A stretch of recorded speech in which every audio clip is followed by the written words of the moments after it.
ผู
้ช่วยเจ้าอาวาสวัดวชิรพลวิมลมังคลาราม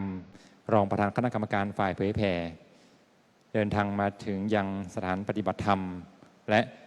กำลังจุดเทียนธูปบูชาพระรัตนตรัยขอเชิญผู้ปฏิบัติธรรมทุกท่านประนมมือขึ้น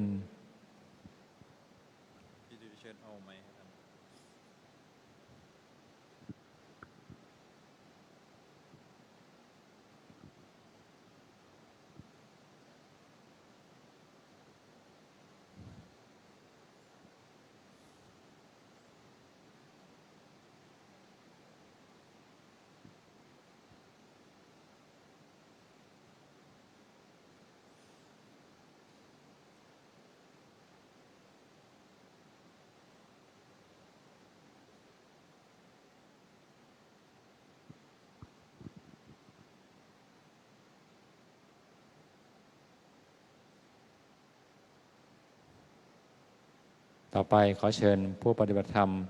ทุกท่านกราบพระเดชพระคุณพร้อมกัน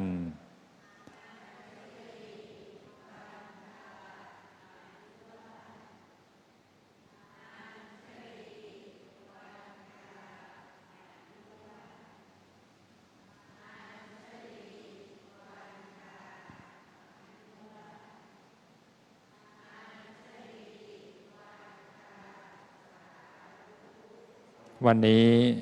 พระเดชพระคุณท่านเจ้าคุณพระสุธีวชิรปฏิภาณ ผู้ช่วยเจ้าอาวาสวัดพระเชตุพนวิมลมังคลารามรองประธานคณะกรรมการฝ่ายเผยแผ่เมตตามาเป็นประธานและให้โอวาทแก่ผู้ปฏิบัติธรรมบัดนี้ได้เวลาสมควรแล้วกับผมขอกราบอาราธนานิมนต์พระเดชพระคุณได้ให้โอวาทแก่ผู้ปฏิบัติธรรม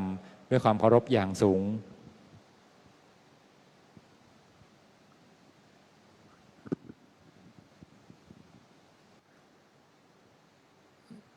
นมัตถุรัตนัตยัสสะขอถวายความนอบน้อมแด่องค์สมเด็จพระชินวรสัมมาสัมพุทธเจ้าผู้เป็นบรมครูของเทวดาและมนุษย์ทั้งหลายชุลีกรกราบพระธรรมองค์สัมพุทธเจ้าทุกโศกเศร้าร้าวรานให้หายหนีแคล้วทุกโศกโรคภัยอย่าได้มีท่านผู้มีบุญกุศลทุกท่านที่มีกุศลเจตนาในการปฏิบัติวิปัสสนากรรมฐานในมงคลสมัยส่งท้ายปีเก่าต้อนรับปีพุทธศักราชใหม่ขอเราทุกคนทุกท่านมีสุขภาพที่ดีมีกุศลกรรมที่ดีและมีครอบครัวที่ดีทุกคนทุกท่านตั้งแต่บัดนี้เป็นต้นไปเถิด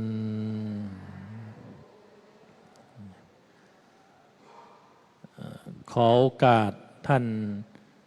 คณะพระวิปัสสนาจารย์ซึ่งมีท่านพระมหาอานนท์โพธิเมธี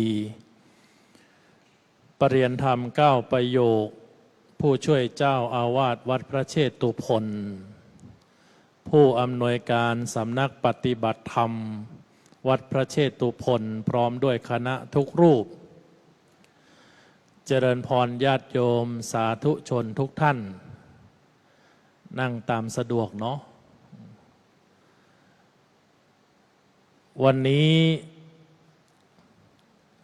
อาตมาภาพขออนุญาตมาร่วมปฏิบัติธรรมกับทุกท่าน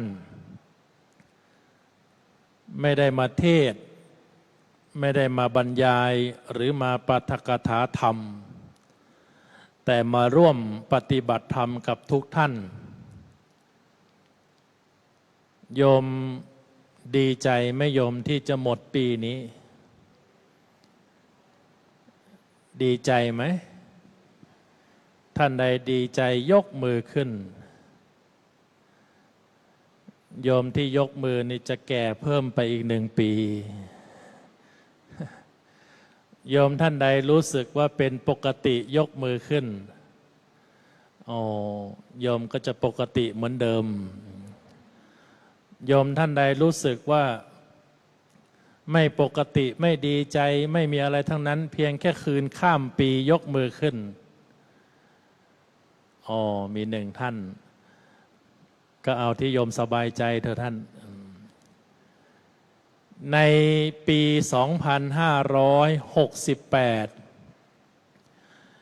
มีหลุมพรางชีวิตอยู่3 เรื่องที่ 1ฉันมีความสุขดีอยู่แล้วเรื่องที่ 2ฉันมีความสำเร็จแล้วเรื่องที่ 3ฉันก้าวหน้าในคุณงามความดีแล้วหลุมพรางที่ 1ก่อนท่านใดว่าฉันมีความสุขอยู่แล้วยกมือขึ้นหลุมที่ 2ฉันมีความสำเร็จอยู่แล้วยกมือขึ้นเรื่องที่ 3ฉันมีความก้าวหน้าในคุณงามความดีแล้วยกมือขึ้นประมาณ100 ท่านมีโยมอยู่ประมาณ70 ท่านไม่ตกหลุมพรางอะไรเลยท่านที่ยกมือแสดงว่าตกหลุมพรางไหม ขออนุญาตถามใหม่ตั้งแต่ข้อแรกโยม ท่านที่ว่าเรามีความสุขอยู่แล้ว เราจะตกหลุมพรางไหมโยม ไม่ตก เรามีความสำเร็จดีอยู่แล้วตกไหม เราเจริญก้าวหน้าในคุณงามความดีดีอยู่แล้วตกไหม ไม่ตก หลุมพรางนี่ท่านไม่ใช่ตกกันทุกคนหรอกโยม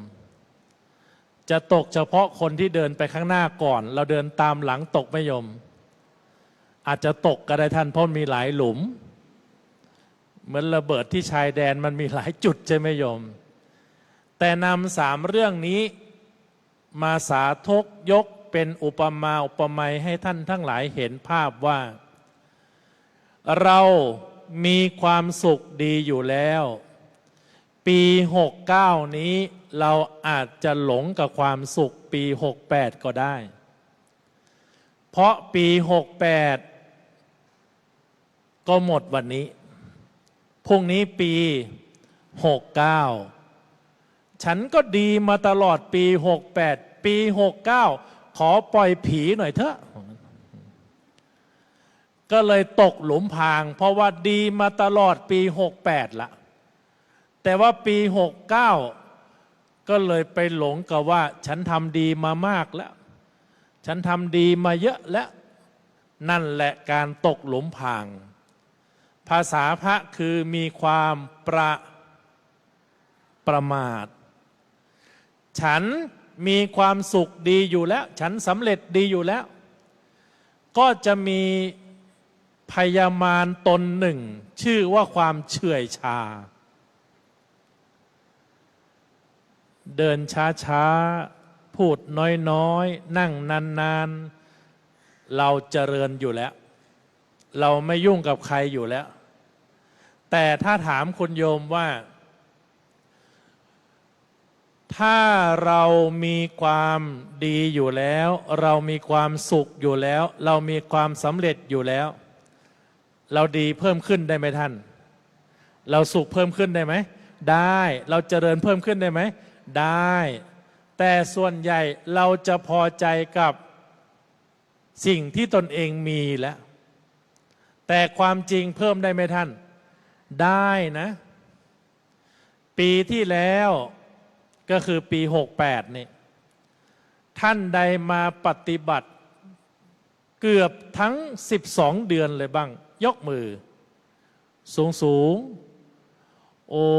น่าชื่นใจที่โยมมาครบ12เดือนด้วย2เหตุผล1คุณโยมตั้งจิตอธิษฐานแสวงความดีให้มากขึ้นความสุขให้เจริญขึ้นใช่ไหมใช่2ไม่มีที่ไปไม่รู้จะไปไหน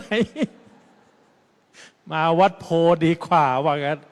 อย่างน้อยแล้วก็สบายใจหน่อยอย่างน้อยก็เดินทางสะดวกหน่อยอย่างน้อยอาหารการทานก็ลงตัวหน่อยไม่มากเกินไปไม่น้อยเกินไปอาตมาว่าเหตุผลที่2น่าจะหนักแน่นกว่านะแต่ถ้าปี68เราก็ปฏิบัติธรรมเราก็มาวัดเป็นประจำปี69ก็เลยสำลักบุญไม่เอาแล้วพอดีกว่าเราน่าจะดีพอแล้วไปปฏิบัติทุกครั้งพระอาจารย์แต่ละรูปท่านก็ให้พรเรามาเต็มที่แล้วถ้าเรามีอารมณ์ความรู้สึกเช่นนั้นเราจะได้ชื่อใหม่ในปี69เช่นปีนี้โยมชื่ออะไรหมายเลข7บุญญาดาแปลว่าผู้หญิงผู้มีบุญนะโยมบุญญาดาจะได้ชื่อใหม่ถ้าปี68ทำดีมาเต็มที่ปี69พอกันทีจะได้ชื่อใหม่เปลี่ยนจากบุญญาดาเป็นปมาทวิหารีแปลว่าผู้อยู่กับความประมาทกับวิหารนั่นแหละวิหารแปลว่าที่อยู่อาศัยเนี่ยแปลว่าที่พักพิงเนี่ยประมาทคือผู้ที่ขาดสติเนี่ยโยมบุญญาดาก็จะได้ชื่อใหม่ว่า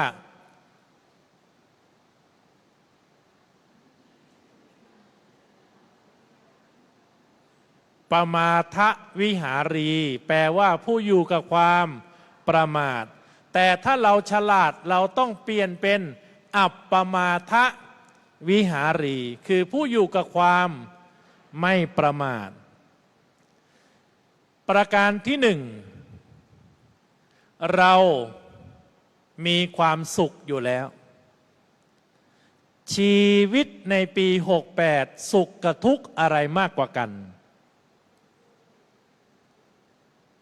ท่านไหนว่าสุขมากกว่าทุกข์โอ้ชื่นใจท่านไหนว่าทุกข์มากกว่าสุขหนักใจ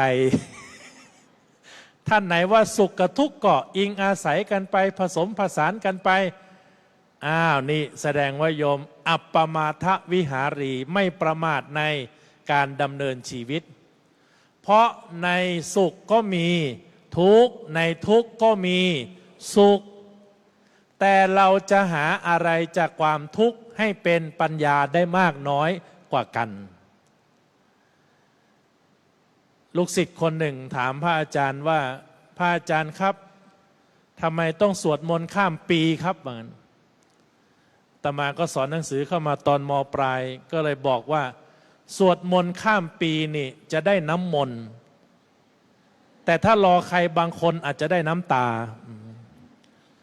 ลูกศิษย์บอกโอ้ถ้าพระอาจารย์คิดอย่างนี้ผมไปเอาน้ำมนต์ดีกว่าครับถ้าผมรอใครบางคนคงจะได้น้ำตาแหละครับแต่ถ้าคุณโยมไม่ประมาทเรามีความสุขอยู่ก็จริงแต่อาจจะเป็นสุขภายนอกมิใช่สุขภายในบ้านหลังโตรถคันงามเงินเป็นล้านกับข้าวเต็มโต๊ะแต่โยมใช้อยู่คนเดียวทานอยู่คนเดียวสุขไหมโยมไม่สุขบ้านหลังใหญ่มี6ห้องนอนมี3ห้องน้ำมี1ห้องครัวมี1ห้องรับแขกโยมเดินขวาดอยู่คนเดียวเหนื่อยไหมโยมเริ่มทุกข์แล้วใช่ไหมท่านโอ้บ้านหลังโตแต่ว่าอยู่คนเดียวรถคันงามยี่ห้อไหนก็แล้วแต่ว่าแม่ขับผ่านโฉบเฉี่ยวไปทางไหนมีแต่คนหันมามองรถโยมแต่โยมนั่งอยู่คนเดียวน่ะทุกข์ไหมโยมทุกข์อีกใช่ไหมเงินเป็นล้านแต่ก็ไม่ได้ใช้แบ่งปันเกื้อกูลช่วยเหลือคนอื่นหรือแม้กระทั่งคนที่ตนเองรักความสุขจะเกิดไหมโยมไม่เกิดนะกับข้าวเต็มโต๊ะ8อย่าง10อย่างทานอยู่คนเดียว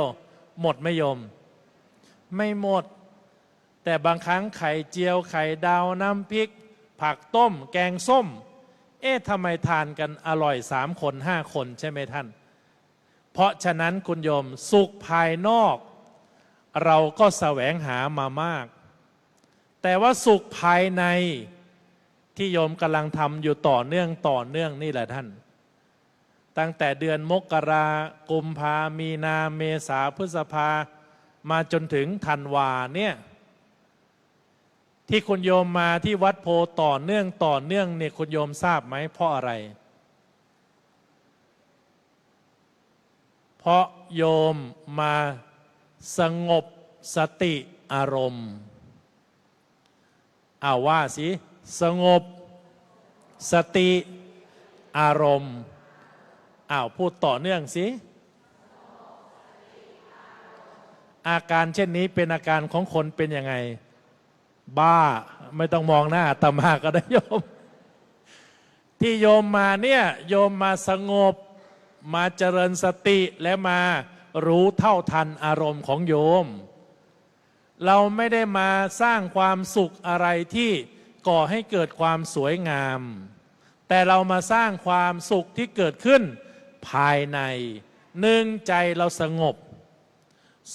2เราใช้สติมากขึ้น3เรารู้เท่าทันอารมณ์ได้ดีขึ้นคุณโยมมาทำไมสรุปแล้วสงบสติอารมณ์โยมมาเพื่อสงบสติอารมณ์จากสิ่งแวดล้อมภายนอกที่มีความสะดวกความสะอาดความสงบก็เป็นสิ่งแวดล้อมภายในที่ทำให้ใจของเราสงบขึ้นเมื่อใจสงบ สติก็ทำงานมากขึ้น เมื่อสติทำงานมากขึ้นอารมณ์ของเราก็หนักแน่นมากขึ้นเพราะฉะนั้นสุขภายนอกเราแสวงหามามากสุขภายในคุณโยมก็ไม่ประมาทก็ใช้โอกาสตอนที่เรายังลุกได้เดินดีนั่งสะดวกก็มาใช้เรือนร่างของเรานี่แหละเป็นแหล่งผลิตอริยทรัพย์คุณโยมท่านใดตักบาตรทุกเช้ายกมือโอ้มีประมาณ7 ท่านเป็นความโชคดีของอาตมาที่ไม่ไปบวชอยู่วัดแถวบ้านโยม 100 กว่าท่านตักบาตรอยู่7 ท่านแสดงว่าพระแถวบ้านโยมน่าจะขาดสารอาหารพอสมควรนะแต่โยมบางท่านบอกโอ้บาตรฉันไม่ใส่หรอกเพราะมันเป็นเพียงแค่บันไดขั้นต้นคือให้ทานศีลก็ไม่เป็นไรหรอกเป็นเพียงแค่บันไดขั้นกลางคือสเต็ปกลางๆฉันเจริญภาวนาทุกวันอาทิตย์ทุกคอร์สที่มีการปฏิบัติธรรมที่วัดโพฉันสุขอยู่แล้วฉันก้าวหน้าอยู่แล้วแต่อย่าประมาทในบุญทานการกุศลท่านการใส่บาตรก็เป็นบันไดที่เกื้อกูลทำให้เราเจริญกรรมฐานได้ดีขึ้นพอเราได้สละออกเราได้แบ่งปันเราได้เกื้อกูลได้อย่างน้อยก็เป็นการบำรุงพระสงฆ์สามเณรและเกื้อกูลผู้ที่ปฏิบัติธรรมศีลแม่ก็รักษามามากบางครั้งบางทีฉันก็รักษาอุโบสถศีลบางทีบางวันฉันอยู่ที่บ้านฉันก็อธิษฐานวิรัตงดเว้นด้วยตนเองอยู่แล้วเป็นประจำแต่วันนี้เพื่อให้คุณโยมได้ความเข้าใจแจ่มชัดมากขึ้นสีเลนะสุขติงยันติแปลว่าอะไร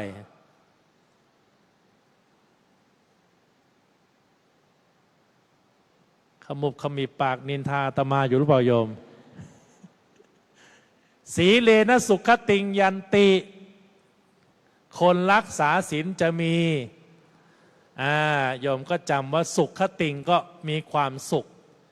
แต่ผู้ประพฤติวัดปฏิบัติธรรมต้องเข้าใจอานิสงส์แห่งศีลให้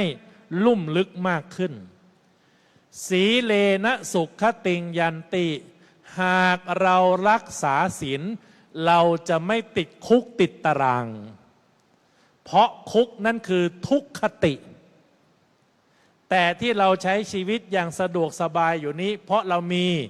สุขคติสุขคติไม่ใช่รอเฉพาะตอนที่เราตายแล้วจึงจะไปนิยมมาที่วัดโพนิยมมาสุขคติหรือทุกขติสุขคติถ้ามาทุกขติโยมจะมาไหมไม่มาอาตมากำลังจะชวนโยมเพื่อให้เกิดอารมณ์กรรมฐานที่หนักแน่นเราจะไปปฏิบัติกันที่ปราสาทตาควายไปไม่โยมเพราะโยมรู้ว่าไปที่นั่นเป็นยังไงท่านเริ่มจะลำบากใช่ไหมท่านเริ่มจะไม่สะดวกใช่ไหมเริ่มจะไม่ปลอดภัยใช่ไหมท่านนั่นแหละทุกขติแต่สีเลนะสุขติงยันตินิยมบางครั้งบางทีเราเองก็ประมาทเพราะเราเข้าใจว่าเรารักษาศีลดีแล้วเราปฏิบัติธรรมต่อเนื่องแล้วเราก็เจริญปัญญาของเรามาเป็นปกติอยู่หรือดีอยู่แล้วแต่ชีวิตคนก็เหมือนรถยนต์ท่านรถยนต์ขับเคลื่อนได้เพราะอะไร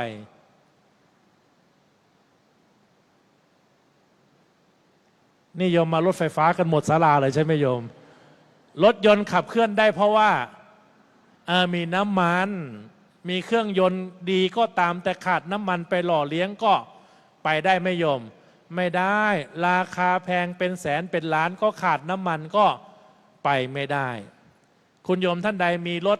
ใช้เป็นส่วนตัวเมื่อครบวงรอบ 10,000 กิโลยังต้องเปลี่ยนน้ำมันเครื่องใช่ไหมท่านก็ต้องเปลี่ยนไปตามระบบตามเวลา การปฏิบัติธรรมการสร้างความสุขความสำเร็จความเจริญในธรรมะก็เหมือนกันปี68ผ่านไปโยมก็ใช้ชีวิตใช้อารมณ์ใช้ความคิดนึกใช้สติปัญญามาต่อเนื่องเราก็มาถือโอกาสนี้แหละถ่ายน้ำมันเครื่องให้ชีวิตบ้างเราก็มาเปลี่ยนอะไรบางชิ้นบางส่วนที่มันสึกหรอไปบ้างหรืออย่างน้อยที่สุดประกันปี68หมดแล้วก็ต่อประกันบ้างต่อประกันไปข้างหน้าบ้างอ้าวสีเลนะโภคะสัมปทาแปลว่าโอ้ในคนพี่ท่านที่3นี่ชัดเจนเลยศีลทำให้เกิดการมีทรัพย์มากแต่ทรัพย์นี่ไม่ใช่ธนบัตรไม่ใช่เงินทองอย่างเดียวนะสติปัญญานี่เป็นทรัพย์ไม่ยอมเป็นนะความอายชั่วกลัวบาปในท่านเป็นทรัพย์ไหมเป็นนะการมีน้ำใจแบ่งปันเกื้อกูลเป็นทรัพย์ไม่ยอมเป็นนะไม่ใช่มีเงินมีทองแล้วจะนับว่าคนนั้นเป็นคนมีทรัพย์อย่างเดียวแต่เดี๋ยวโยมบางท่านอาจจะเถียงในใจว่าท่านเจ้าคุณท่านก็พูดได้ไม่มีภาระอะไรมากถามโยมก่อนดีกว่าสติกับสตังค์โยมต้องการอะไรก่อนอะไรนะทำไมได้ยินเป็นตีนมันมีเหมือนพยางค์ยาวมาด้วยตีสติหรือสตังค์โยมก็ต้องการทั้งสองแหละท่านนะสติก็ต้องใช้สตังค์ก็ต้องมีใช่ไหมท่านเพราะฉะนั้นโบราณจึงว่าคนนี้ไม่ค่อยมีสติสตังค์หมายว่าคนนั้นเป็นยังไงท่านบ้าอีกแล้วโยมคนคนนั้นหลงลืมคนคนนั้นผิดพลาดคนคนนั้นทำอะไรที่ไม่ค่อยคิดใช่ไหมท่านเพราะไม่มีสติสตังค์ถามว่ามีไหมโยมมีแต่อาจจะไม่ค่อยได้ใช้หรือกำหนดรู้ไม่เท่าทันอารมณ์ที่มากระทบสีเลนะโภคะสัมปทาถ้าแปลแบบคนปฏิบัติธรรมให้มีความหนักแน่นลุ่มลึกในธรรมะแล้วก็มีความสุขมากขึ้นคือรักษาศีลแล้วจะไม่อดตายเพราะบางคนมีเงินมีทองก็อดตายได้นะโยมนะเพราะอะไรคุณโยมใช้แต่สตังค์แต่ไม่ใช้สติเหมือนข่าวเมื่อวานคุณโยมได้ตามดูไหมเนี่ยอาตมากำลังจะให้โยมท่านหนึ่งมาเลี้ยงน้ำปานะเดี๋ยวกลางวันทานด้วยกันนะผสมเด็ดตอนด้วยฮัลโหลแสดงว่าคนคนนั้นมีสติไม่โยมไม่มีแล้วไปบอกว่าเป็นน้ำยาถูพื้นใช่ไหมท่านเอาไปกรอกใส่ขวดนมเด็กนะท่านใจคอเขาใช้อะไรทำคุณโยมแม่ถ้ามาถวายพระก็ยังพอให้อภัยไอ้นี้เด็กใช่ไหมท่านเพราะพระเขาก็ต้องพิจารณาก่อนฉันใช่ไหมท่านไอ้กลิ่นมันแปลกๆน้ำมันไม่ปกติท่านก็รับแล้วท่านไม่ฉันหรอกอาตมาในถือคติปฏิบัติอย่างหนึ่งตามที่ครูบาอาจารย์ท่านแนะนำถ้าไปเทศไปบรรยายไปสวดมนต์ที่ไหนไม่จำเป็นก็อย่าไปฉันน้ำเพราะที่เขาถวายก็ถวายด้วยความเคารพต้อนรับแต่ถ้าเราไปฉันแล้วเนี่ยมันจะลำบากกับตัวเราต้องจัดการเราไปตั้งแต่ต้นฉันให้เรียบร้อยทำภารกิจเข้าห้องน้ำส่วนตัวอะไรให้เรียบร้อยใช่ไหมท่านตอนไปฉันเดี๋ยวฉันไป2 แก้วโยมท่านนั้นก็ว่าน้ำส้มคั้นดีก็1 แก้วโยมท่านนี้บอกน้ำทับทิมสดก็1 แก้วอีกท่านหนึ่งมาบอกน้ำฝรั่งโอ้โหคั้นสด3 แก้วไม่ถึง15 นาทีออกทั้ง3 แก้วละโยมเราก็ต้องระมัดระวังการฉันที่ภาษาพระว่าโภชเนมัตตันยุตาก็ต้องรู้จักประมาณในการพิจารณาอาหารสีเลนะนิพุติงยันติแปลว่าสุขติงไปแล้วโภคสัมปทาไปแล้วนิพุติงยันติรักษาศีลแล้วจะโยมจะไปถึงนิพพานแล้วเหรอโยม นิพพุติงยันติโดยพื้นฐานคือมีความสบายใจ12 เดือนที่กำลังจะผ่านไปปี68นี่คุณโยมมาปฏิบัติธรรมที่วัดโพสบายใจไหมนั่นแหละโยมก็มีกระแสแห่งความสบายใจมีนิพพานเป็นเป้าหมายแล้วถ้าโยมมาแล้วไม่สบายใจโยมก็หายไปตั้งแต่ครึ่งปีแรกแล้วเมื่อกี้ท่านอาจารย์พระมหานนท์ได้แจ้งว่าวันนี้โยมเต็มศาลาเลยโยมเยอะเลยเพราะอะไรคุณโยมมาแล้วโยมสบายใจมาแล้วสะอาดสะดวกมาไม่โยมมาโยมเดินทางไปไหนใกล้ไกลโยมยังเลือกโรงแรมที่จะพักใช่ไหมท่านโยมมาแล้วสะดวกสบายมีสิ่งแวดล้อมที่เอื้อไม่ไกลเกินไปไม่ใกล้เกินไปไม่มีอะไรที่ต้องกังวลมากเกินไปโยมก็สบายใจนี่แหละเป็นความสุขของคนมีศีลสรุปให้คุณโยมจะได้ไปบอกลูกหลานได้แต่ลูกหลานเขาถามว่ารักษาศีลแล้วได้อะไรถ้าโยมแปลอธิบายให้ลูกหลานเข้าใจได้เขาอาจจะมีกระแสแห่งความดีงามปลูกฝังในใจเขาได้ที่ภาษาพระโบราณท่านกล่าวว่าสอนมากกว่าสั่งถ้าสั่งอย่างเดียวลูกหลานมันไม่ค่อยเชื่อหรอกแต่ถ้าสอนด้วยบอกด้วยลูกหลานเขาจำง่ายใช่ไหมท่านสีเลนะสุขติงยันติแปลว่า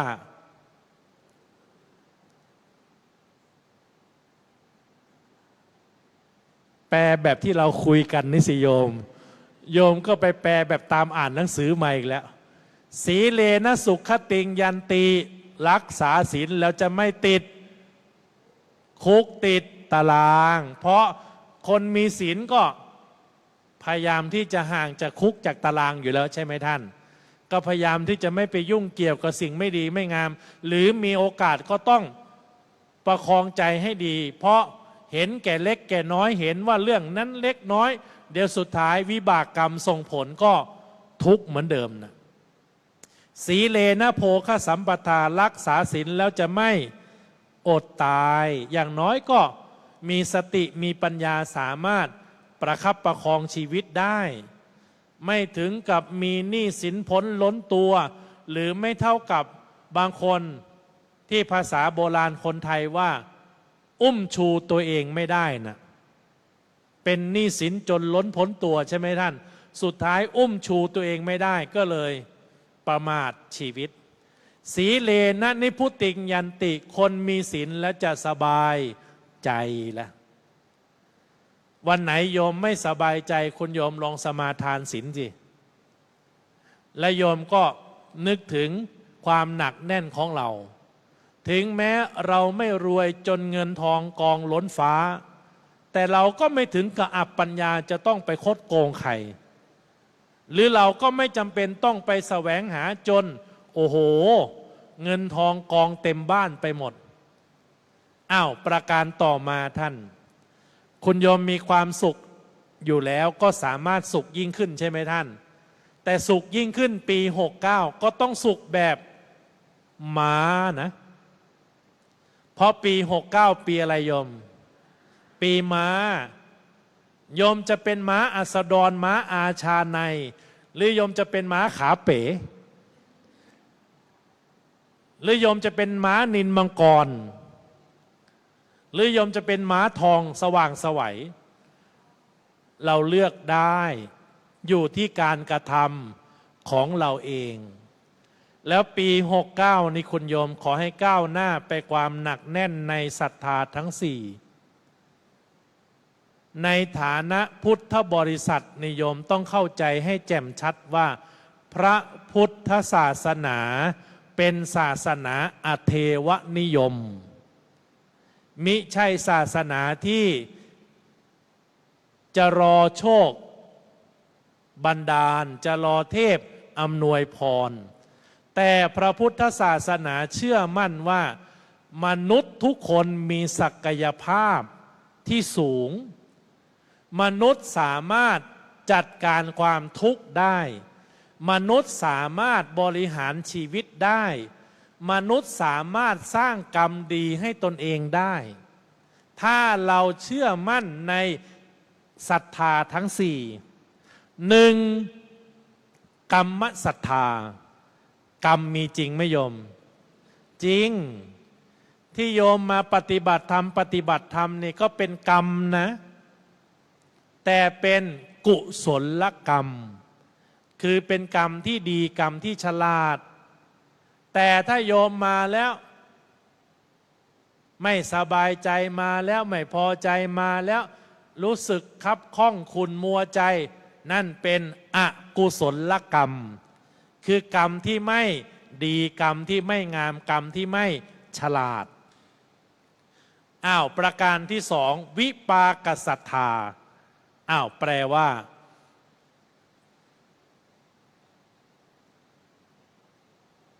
โยมท่านใดปฏิบัติธรรมแล้วรู้สึกตนเองจัดการอารมณ์โกรธเกลียดได้ดีขึ้นไหมยกมือสินั่นแหละเป็นวิบากกรรมของโยมแต่เป็นวิบากกรรมฝ่ายดีวิบากกรรมไม่ใช่สิ่งไม่ดีอย่างเดียวนะเพราะวิบากแปลว่าให้ผลกรรมคือการกระทำของเรามันให้ผลนี่เหมือนคุณพ่อนี่5 ปีผ่านมาอาตมาบรรยายที่นี่คุณพ่อก็มีวิบากกรรมต้องนั่งเบอร์ 1อยู่ตลอดเป็นผู้นำไงท่านเป็นมัคคณายกนี่ก็เป็นวิบากกรรมของคุณพ่อแต่เป็นกุศลกรรมฝ่ายดีไม่ใช่กุศลกรรมฝ่ายที่ไม่ดีเห็นไหมท่านคุณพ่อไม่ได้มานำเรานินทาชาวบ้านนิยมคุณพ่อมัคคณายกเป็นผู้นำในการสมาทานศีลในการเจริญพระพุทธมนต์ในการไหว้พระใช่ไหมท่านเป็นวิบากส่งผลที่ดีกรรมที่ก่อให้เกิดการส่งผลเนี่ยภาษาพระท่านกล่าวว่าถ้าเรามีเทวธรรม2 ประการนี้ท่านวิบากกรรมจะดี1หิริความละอายแก่ใจ2โอตตัปปะความเกรงกลัวต่อบาปคือผลการกระทำอาตมาภาพนี่โดยส่วนตัวท่านไปเทศแต่ละวันไปบรรยายแต่ละที่นี่ท่านถ้าที่ใดมาแจ้งว่าถวายเท่านั้นถวายเท่านี้อาตมาจะตั้งสติทันทีแล้วก็จะคิดทันทีว่าเกินความเป็นจริงหรือเปล่าท่านเจ้าคุณแม่ฉันถวายท่าน50,000อาตมาจะแบ่งคืนวัดที่ไปบรรยายไปเทศทันทีครึ่งหนึ่งเพราะถ้าเราเอามาทั้ง50,000คนเดียวเป็นยังไงโยมวิบากกรรมเราจะเป็นยังไงท่านจามมาตั้งแต่ออกจากวัดนั่นแหละโยมหลวงพี่หลวงพ่อที่วัดนั้นจะบอกโอ้โหเทศดีจริงๆเทศเก่งจริงๆเทศจนตักนาบ้านนี้ไปหมดดินไม่มีเหลืออะไรแล้วว่างั้นเราก็ต้องแบ่งไว้ถวายค่าน้ำค่าไฟไปเทศงานศพพระงานศพญาติโยมผู้ใหญ่ที่ไหนที่ตั้งที่วัดทำบุญที่วัดอาตมาก็ถวายวัดนั้นไปด้วยเพราะอะไรคุณโยมเพราะท่านก็ใช้ค่าน้ำค่าไฟ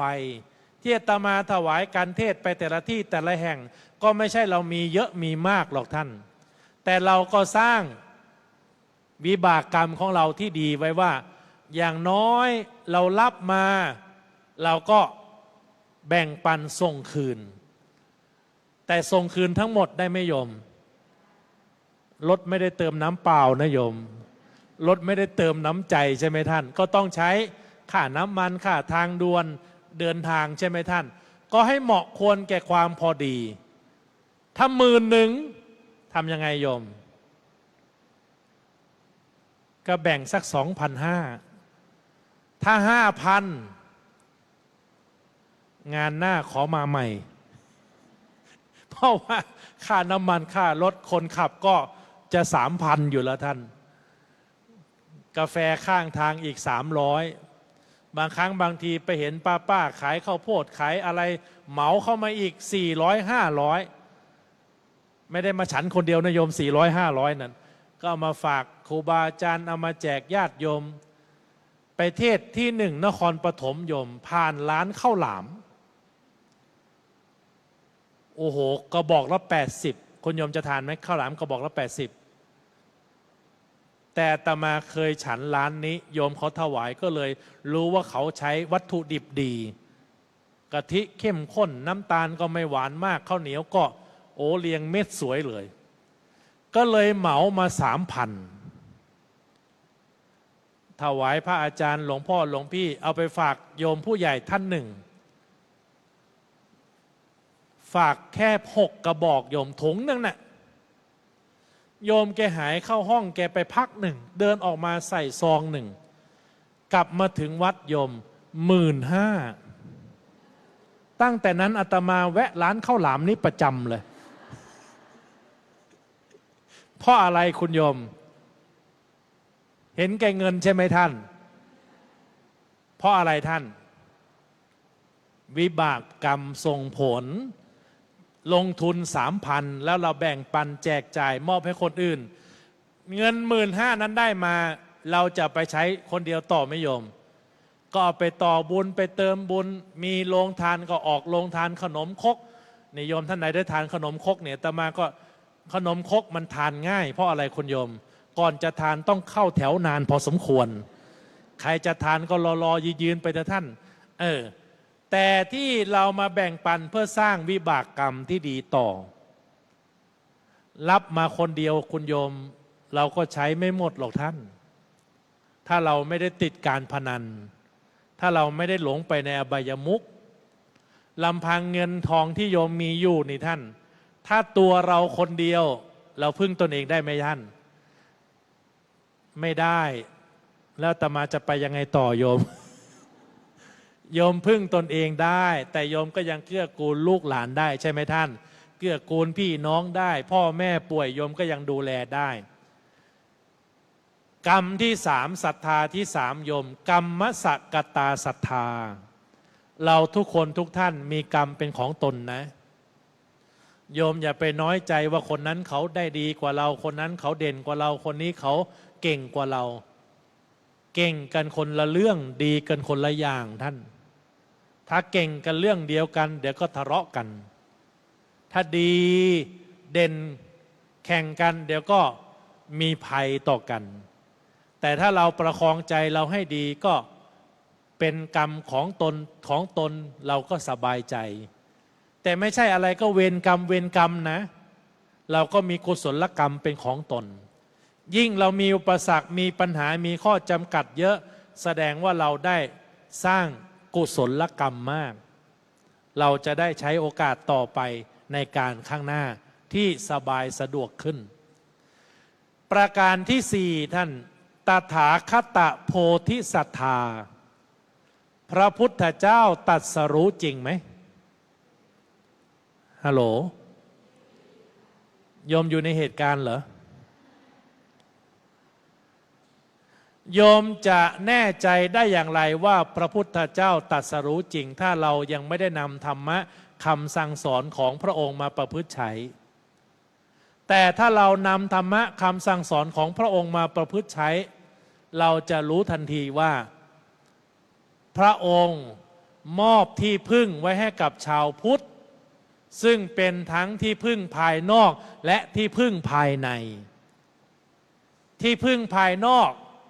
เรามีกัลยาณมิตรเราก็มีความสุขแล้วแต่ที่พึ่งภายในเรามีศรัทธาทั้ง4นี่ท่านเชื่อว่ากรรมนั้นมีจริงผลกรรมนั้นให้ผลจริงเรามีกรรมเป็นของตนพระพุทธเจ้าตรัสรู้จริงเรามี4สิ่งนี้เป็นที่พึ่งภายในใจของโยมก็จะไม่ค่อยขึ้นลง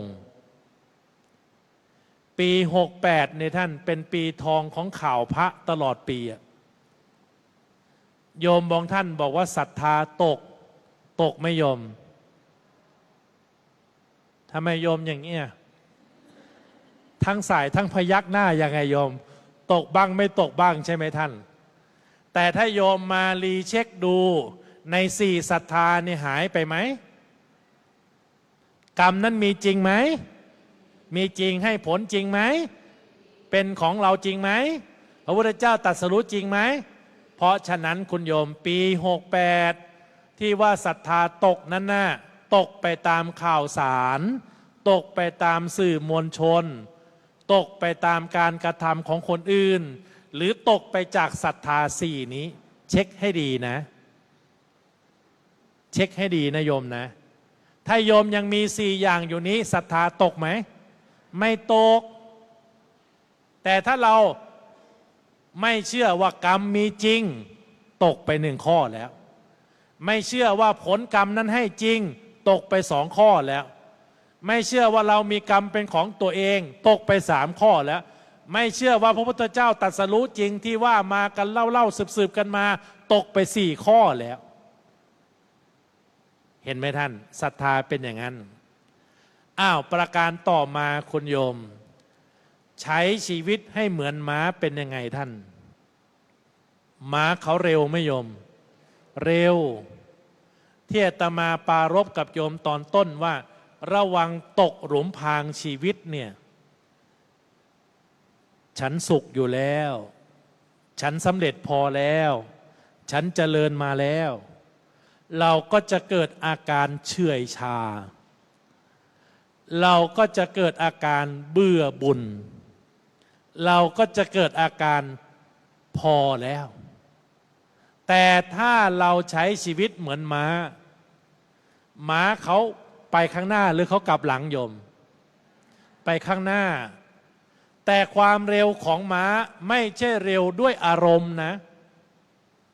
ม้าเขาเร็วด้วยอะไรโยมความสง่างาม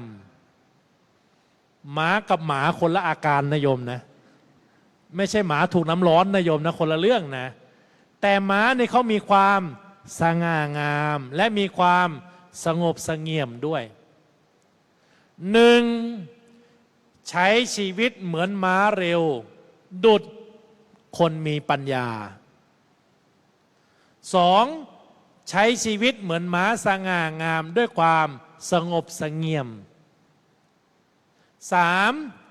ใช้ชีวิตเหมือนม้าที่ซื่อสัตย์ด้วยการฝึกหัดใจของเราและสี่ข้อนี้สำคัญมากคุณโยม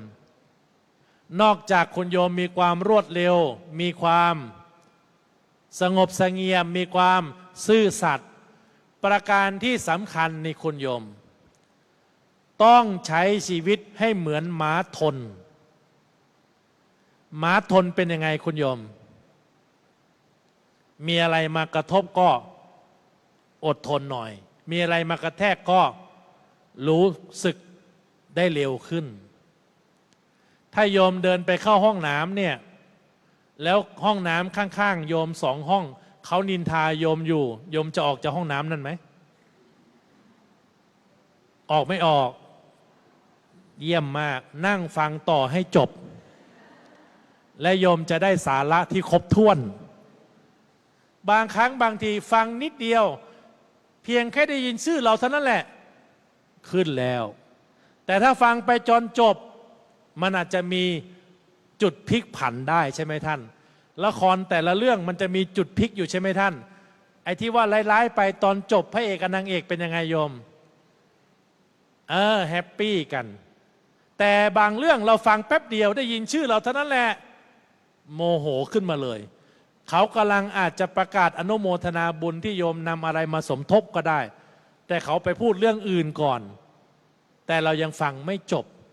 เพราะฉะนั้นคุณโยมใช้ชีวิตปีม้าทองหนึ่งรวดเร็วด้วยปัญญาสองสงบเสงี่ยมสง่าใช่ไหมท่านสามซื่อสัตย์คือระวังเล็กๆน้อยๆระวังเรื่องที่ไม่เป็นเรื่องนี่ท่าน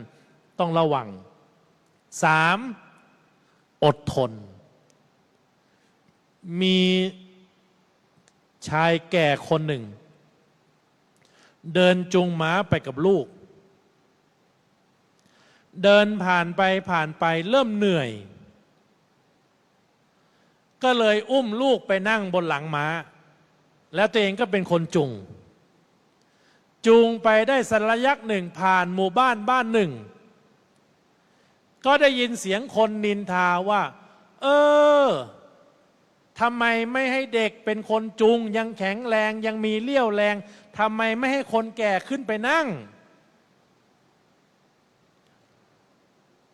ชายแก่คนนั้นได้ยินคำนินทาของชาวบ้านก็เลยอุ้มเด็กลงแล้วบอกว่าผัดกันจุงนะเมื่อกี้หนูนั่งมาระยะหนึ่งแล้วชายแก่คนนี้ก็เลยขึ้นไปนั่งบนหลังหมาแทนเด็กก็เป็นคนจูงไปได้ระยะหนึ่งผ่านหมู่บ้านใหญ่คนก็มองแล้วก็หัวเราะกันแล้วก็พูดว่า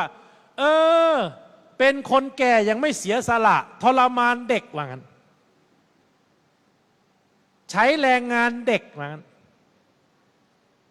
ชายแก่คนนั้นนั่งบนหลังม้าได้ยินเกิดอาการยังไงโยม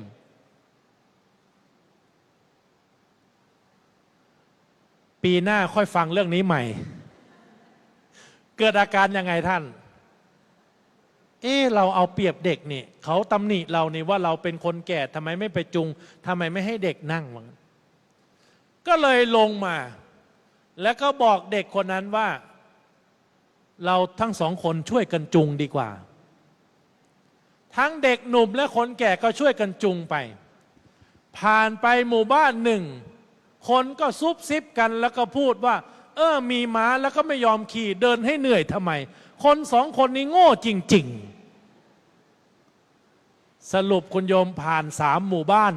อารมณ์เดียวกันไม่โยมคนละอารมณ์เลยถ้าโยมเป็นชายแก่คนนั้นโยมจะทำยังไง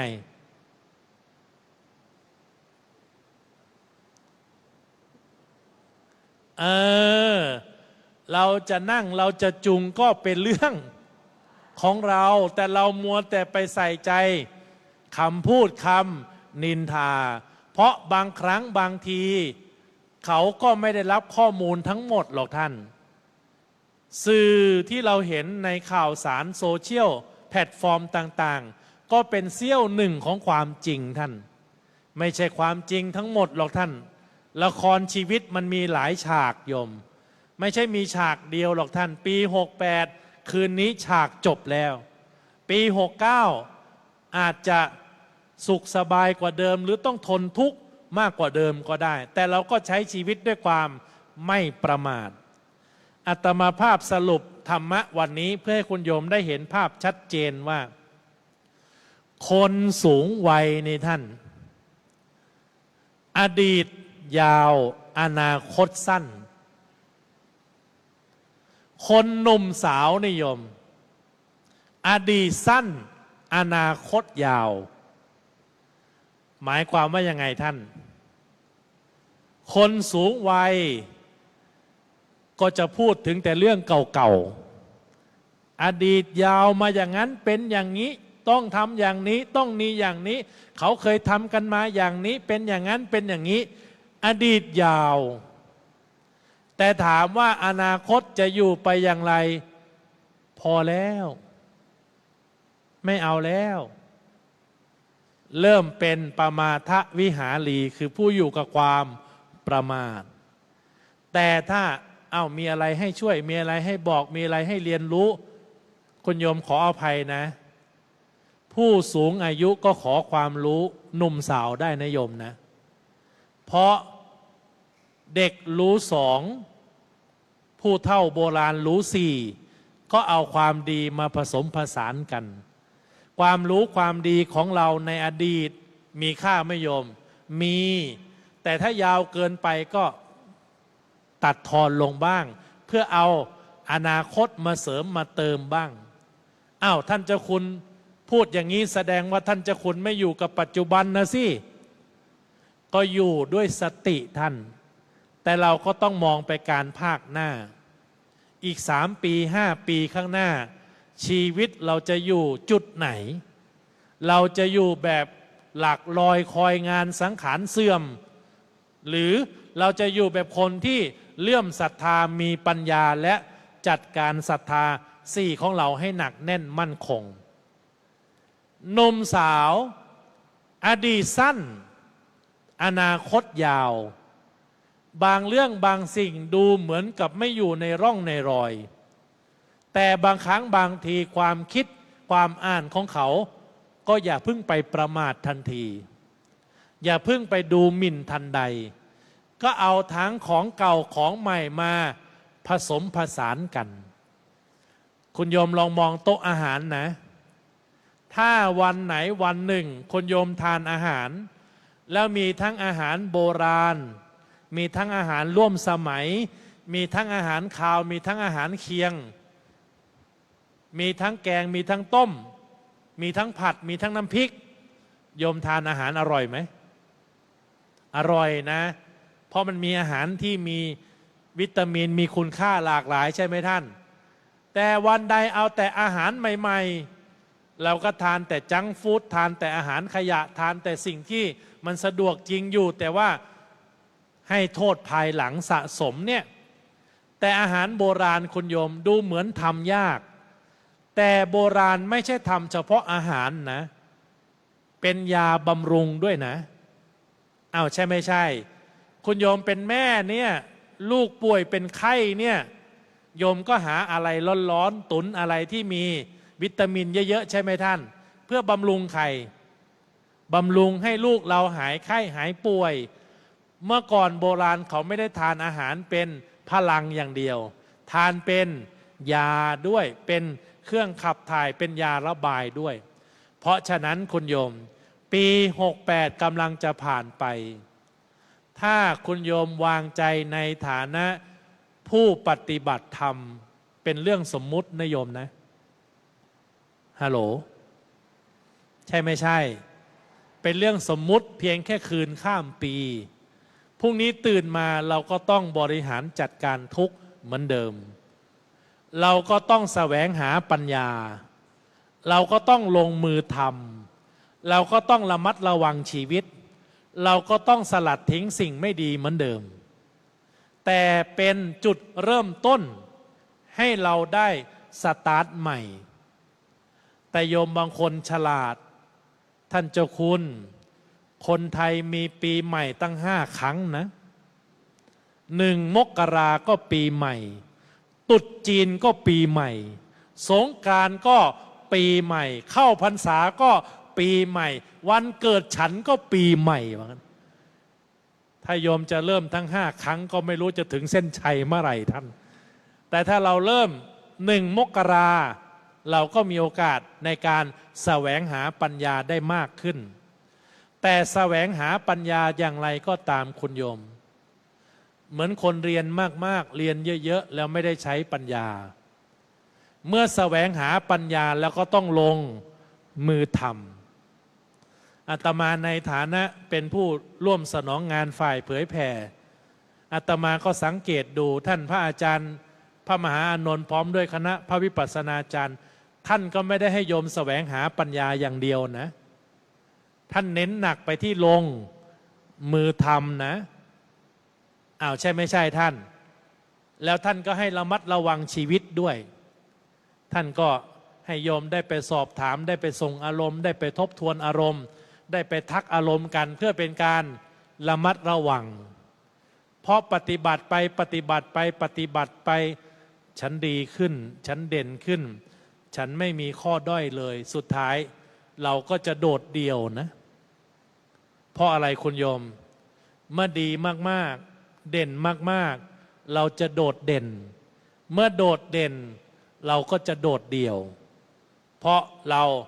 ลืมที่จะมาระมัดระวังชีวิตประการสุดท้ายสลัดทิ้งซึ่งสิ่งไม่ดี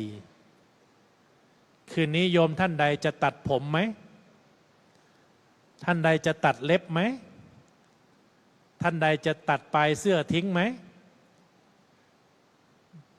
โยมบางคนบอกว่าสลัดทิ้งสิ่งไม่ดี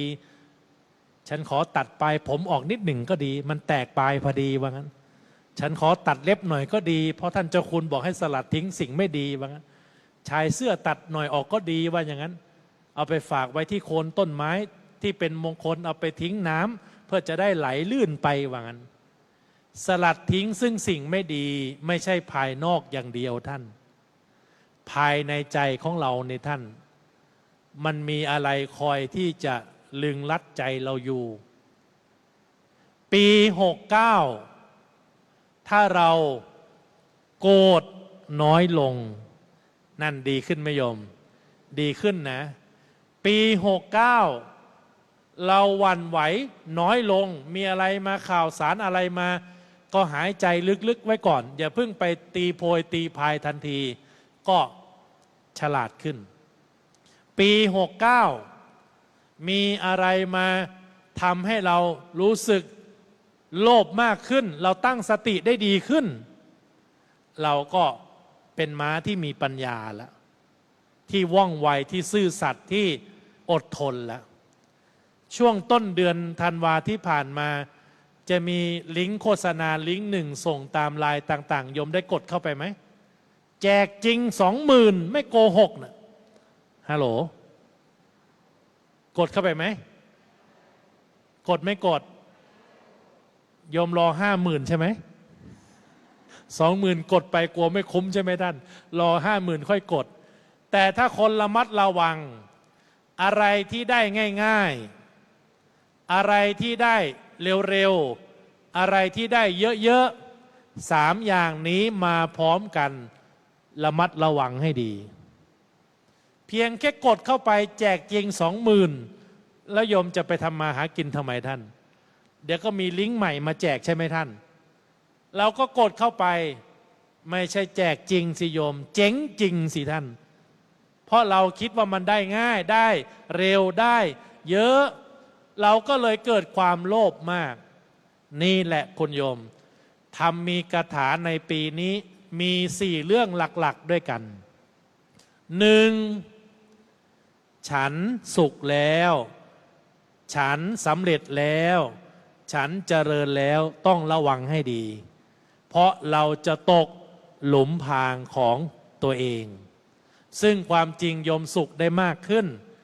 แต่ไม่ใช่เป็นความสุขภายนอกอย่างเดียวภายในเราก็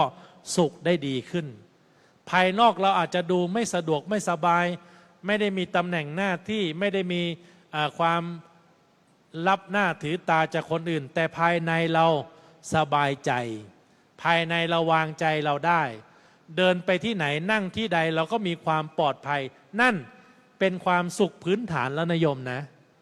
โยมขึ้นรถไฟฟ้าก็ไม่มีใครต้องมายืนด่าเราใช่ไหมท่าน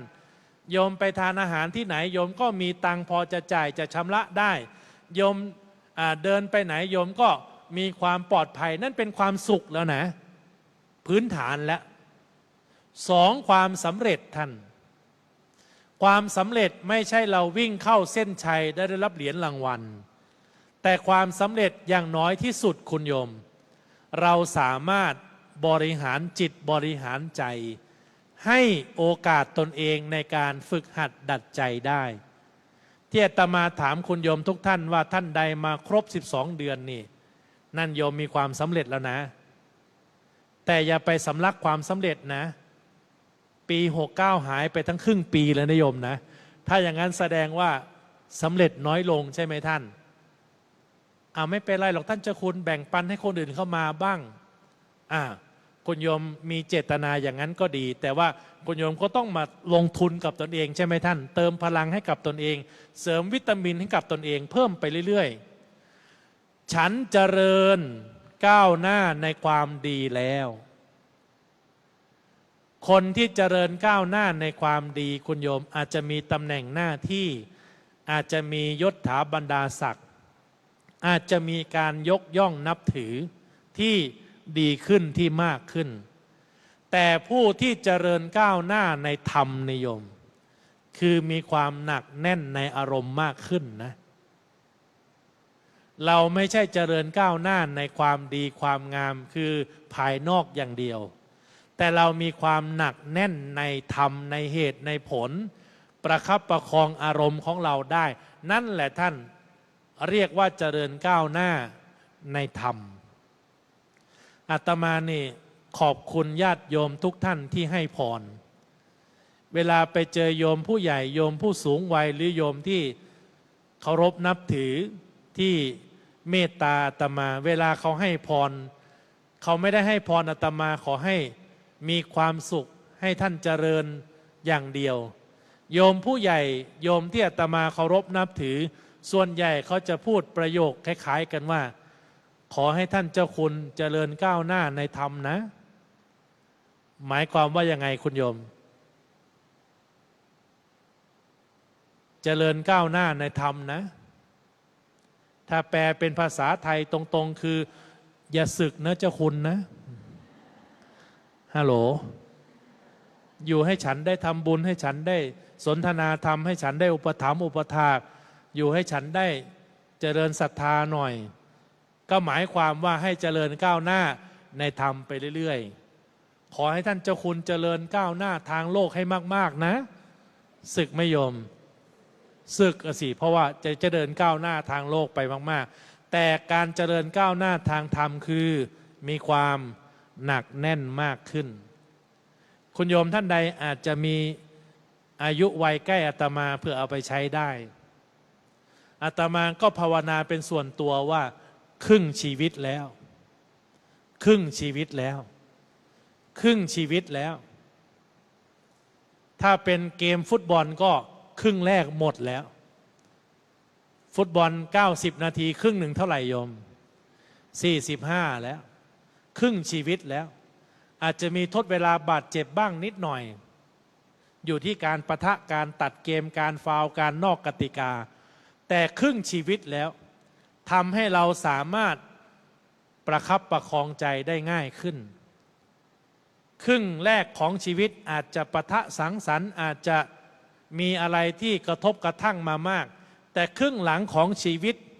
สงบเย็นเป็นประโยชน์ดีกว่าสงบเย็นเป็นประโยชน์สบายใจกว่าเพราะอะไรคุณโยมทุกสิ่งชั่วคราวคืนนี้ก็ชั่วคราว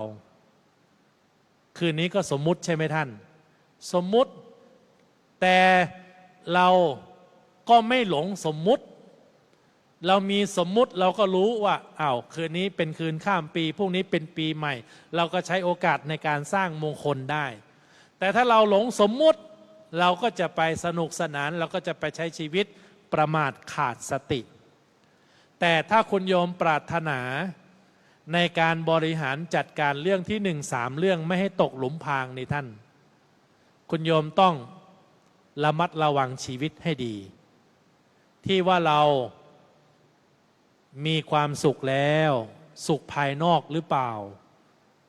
สุขภายในต้องเติมพลังให้มากนะท่านนะ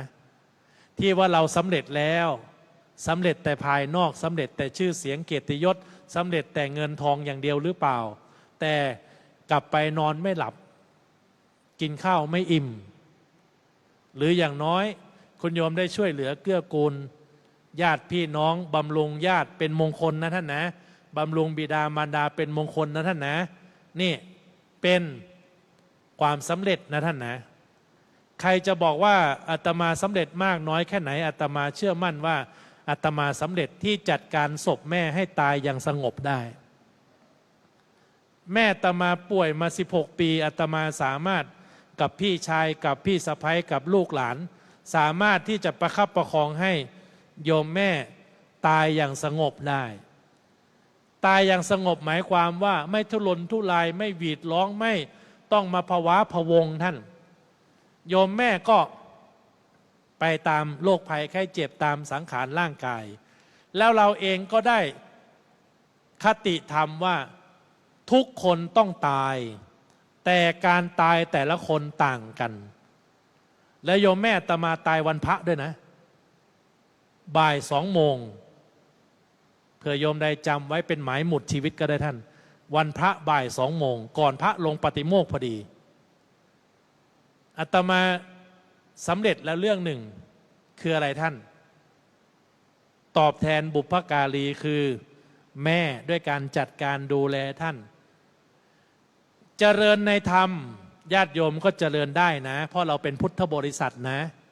ไม่ใช่พระเจริญอย่างเดียวแล้วโยมก็เสื่อมศรัทธาอย่างเดียวไม่ได้นะท่านนะเพราะบริษัท4ต้องไปด้วยกันนะท่านนะภิกษุภิกษุณีอุบาสกอุบาสิกาเนี่ยต้อง ประคับประคองกันไปอ้าวนี่ธรรมะชุดที่หนึ่งชุดที่สองศรัทธาสี่คุณโยมมีความเชื่อว่ากรรมมีจริงคุณโยมเชื่อว่าผลกรรมให้ผลจริงโยมเชื่อว่าเรามีกรรมเป็นของตนคือเราสามารถสร้างกุศลกรรมแก่ตนเองเราได้โยมเชื่อว่าพระพุทธเจ้าตรัสรู้จริงนี่เป็นศรัทธาที่มั่นคงภาษาพระเรียกว่าอจรศรัทธาไม่คลอนแคลนไปตามข่าวสารไม่คลอนแคลนไปตามสื่อมวลชนแต่เราเช็คศรัทธาของเราด้วย4อย่างนี้เรื่องที่3คุณโยมพรแห่งปีใหม่หรือปีเก่าที่จะผ่านไปภาษาพระมีเหตุแห่งการเกิดมงคลพรเรียกว่าใครปรารถนาความโชคดีมีชัยต้องพึงปรุงชีวิตด้วยธรรมะ4ประการนี้1แสวงหาปัญญาที่โยมมาปฏิบัติธรรมที่วัดโพโยมมาแสวงหาปัญญาหรือโยมมาสร้างปัญหานั่นเห็นไหมโยมมาแสวงหาปัญญาแล้วถ้าโยมมาสร้างปัญหาก็ลาบ้างก็ได้นะโยมนะ2ระมัดระวัง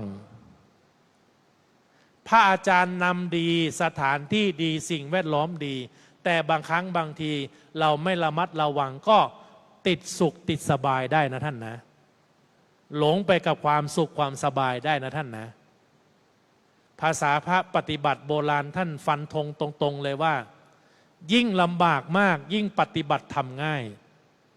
ยิ่งสบายมากยิ่งปฏิบัติทำยากแต่เราก็ไม่ต้องลำบากจนเหงื่อไหลทั้งตัวนะโยมนะเราก็สะดวกสบายพอที่เรารู้ทันใช่ไหมท่านประการที่ประการที่สองลงมือทำประการที่3ระมัดระวังชีวิตประการที่4สลัดทิ้งซึ่งสิ่งไม่ดีนี่เป็นธรรมะชุดที่3ชุดที่4ธรรมะกับม้า1ว่องไวอย่างมีปัญญา2สง่าอย่างสงบ3ซื่อสัตย์สุจริตเนี่ยม้าดี4อดทนคุณโยมพอได้สคสปี69หรือยังถ้ายังไม่ได้เปิดฟังย้อนหลังเพราะว่า WBTV เขาไลฟ์สดอยู่โยมสรุป4อย่างนะท่านนะ1ระวังหลุมพรางชีวิตด้วยสุขแล้วสำเร็จแล้วเจริญแล้ว2ศรัทธา4เช็คให้มั่นคง3เหตุแห่งความมีโชคมีชัยประสบความสำเร็จประนมมือขึ้นสิโยมภาวนาว่าตามแสวงหาปัญญาลงมือทำระมัดระวังชีวิตสลัดทิ้งซึ่งสิ่งไม่ดีว่าเอง1 2 3เริ่ม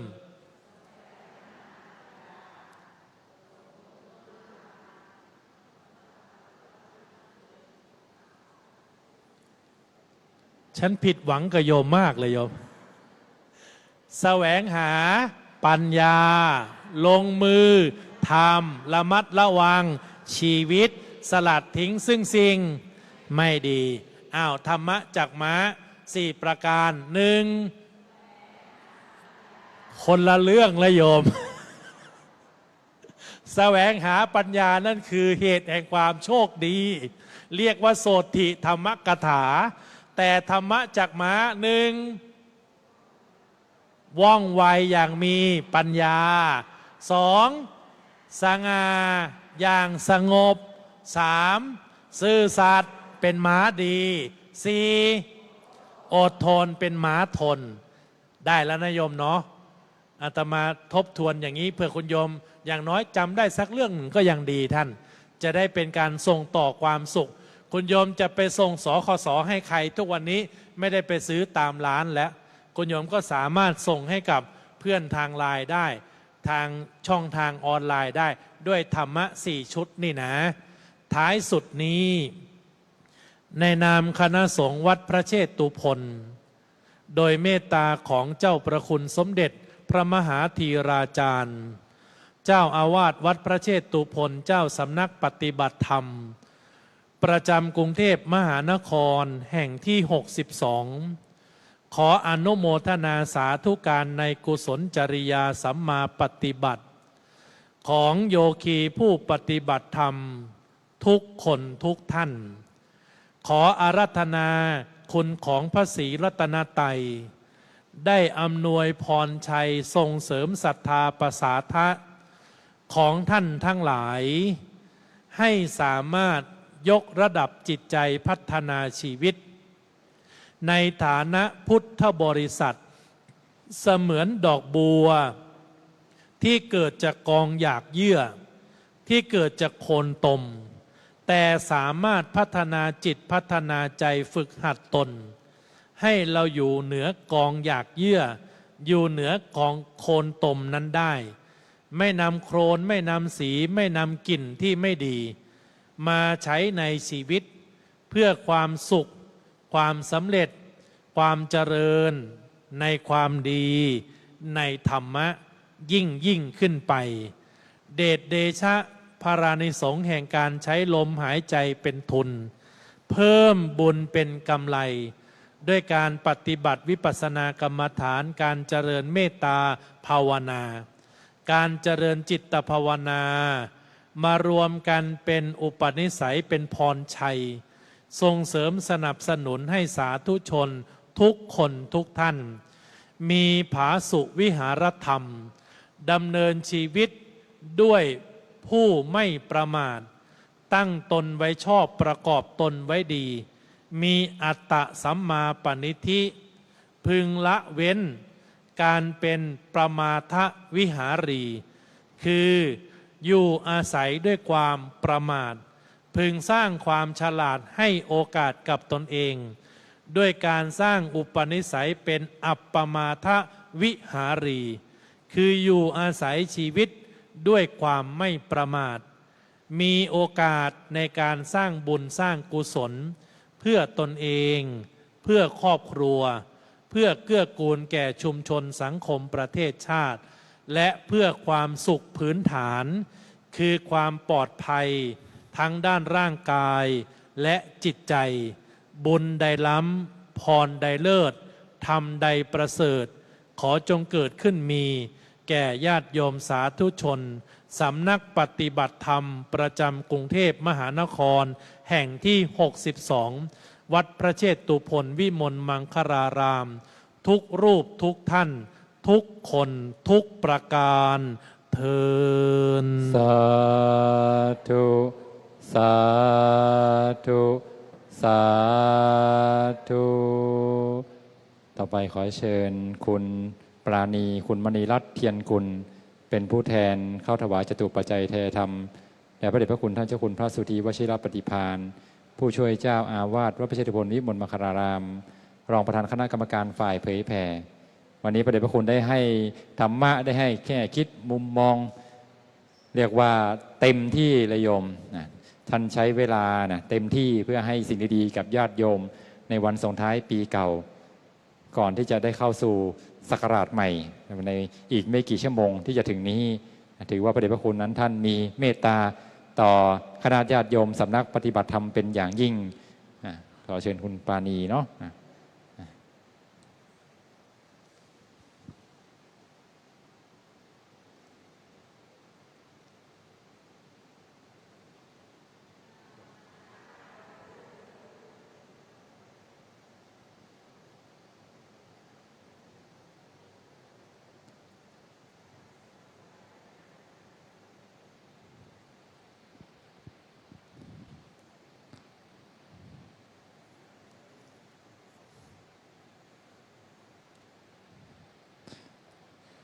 ต่อไปขอเชิญผู้ปฏิบัติธรรมทุกท่านกราบพระเดชพระคุณท่านเจ้าคุณพร้อมกัน